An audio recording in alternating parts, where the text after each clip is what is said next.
qanday kuch bor ekan? Magnet induksiyasi, және бұда жоқ бізде не бар? Заряд бар дейді. Сонымен қатар ненің жылдамдығы? Ненің жылдамдығы? Электрондардың жылдамдықтары, сол бойынша айтқан. Мынау қосылма бізде Лоренц күші деп аталады.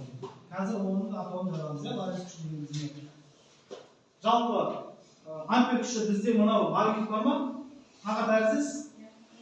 Тағат әрсіз магнит ішінде өткізгішті өткіземіз, өткізгіш. Дельта L дегеніміз мына аралықтың алғандар. Дельта L дегеніміз осы аралықтарға өтіп жатқан тоқтардың несін магнит индукция ретін атайды ампер күші. Мына осы аралықтарға.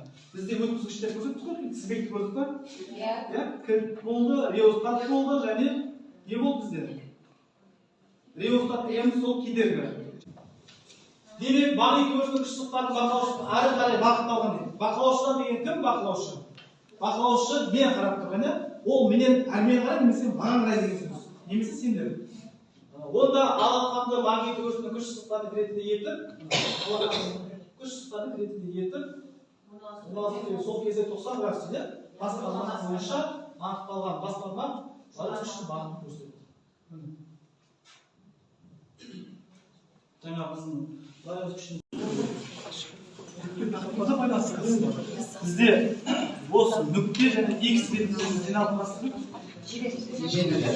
жиналтыласып неге бізге қарап бағытталған ақымыз? Неге бізге қарап бағытталған?